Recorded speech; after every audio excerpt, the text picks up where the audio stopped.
Hi guys! Magluluto ako ngayon ng tortang talong. So, request to ng partner ko ni Sir. Yeah.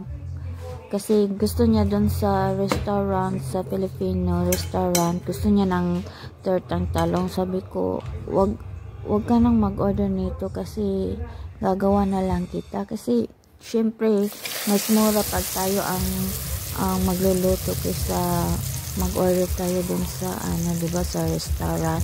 So ayan guys, nilutuan ko siya ng tortang talong kasi gusto niyang tikman. Yan.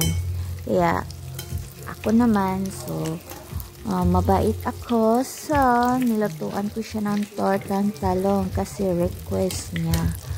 So ayan, nagustuhan naman niya yan guys kasi kumain siya at naubos na lahat yung dalawa kasi tatlo lang yung niluto ko eh. Sa akin yung isa, sa kanya yung dalawa.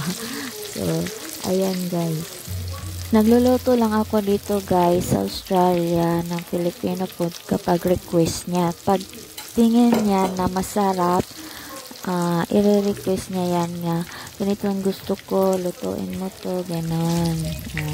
Ayan, para hindi na kami mag-order ng Filipino food. Pero minsan kasi guys, gusto niya pumunta sa Filipino restaurant kasi gusto niya lang akong papakainin doon. Masaya siyang pakainin ako. Kasi iniisip niya na namimiss ko yung Filipino food. Pero pwede naman magluto. Kaso lang gusto niya talagang pumunta ng restaurant, sa Filipino restaurant. Para i-feel lang niya na mahati ako. Char lang. Sana all. So, ayan na guys. Paluto na. Thank you for watching. Bye-bye.